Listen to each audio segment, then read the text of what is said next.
పద్యాలు సిరీస్లో 149వ పద్యం. కనక మృగము భువిని కద్దులేదనకనే తరుణి విడిచిపోడే దాశరథియు.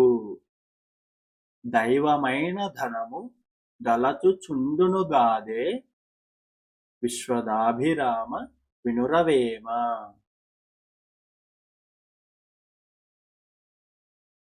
మరొకసారి.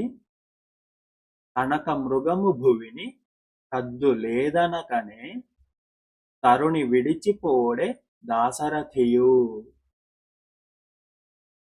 దైవమైన ధనము దలచుచుండునుగాదే విశ్వదాభిరామ వినురవేమ.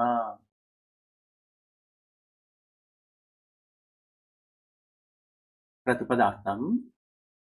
ఈ పద్యాన్ని వేమన లోకంలో అందరూ కూడా ధనాన్ని ఏ విధంగా ప్రేమిస్తారు, ధనం మీద ఏ విధంగా ఆశ కలిగి ఉంటారు అని చెప్పి ఒక ఉదాహరణ రామాయణం నుంచి తీసుకొని చెప్పాడు.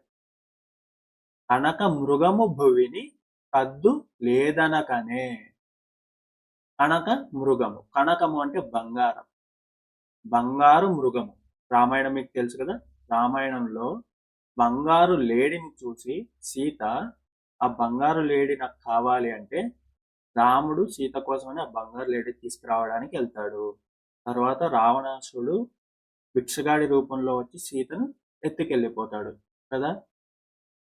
ఆ సందర్భాన్ని ఈ విధంగా చెప్తున్నాడు వేమన కవి. కనక మృగము అంటే బంగారు మృగము, బంగారు జీవి, ఆ బంగారు లేడి. భువిని అంటే భూమి మీద, కద్దు లేదనకనే అసలు ఉండదు కదా అనకనే. ఈ భూమి మీద బంగారు లేడి అనేది ఉండదు కదా అనకుండా తరుణి విడిచిపోడే. తరుణి అంటే భార్య, విడిచిపోడే విడిచిపోయాడు కదా. దాశరథియు, దాశరథియు అంటే దాశరథి కూడా. దాశరథి అంటే దశరథ మహారాజు కొడుకు అని. దశరథ మహారాజు కొడుకు శ్రీరాముడు. శ్రీరాముడు కూడా బంగారు మృగం అంటానే ఆశతో దాని వెంట పరిగెట్టెళ్ళాడు, భార్యని వచ్చిపెట్టి మరి. దైవమైన ధనము దలచుచు ఉండునుగాదే.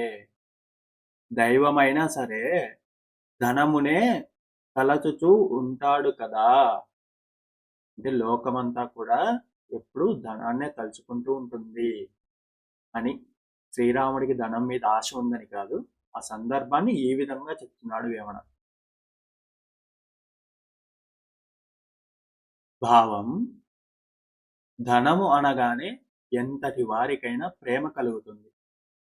రాముడు అంతటి వాడే బంగారు లేడి అనగానే అసలు భూమి మీద బంగారు లేడి ఉంటాయా ఉండవా అని ఏమాత్రం ఆలోచించకుండా దానికోసం భార్యను విడిచి బయలుదేరాడు.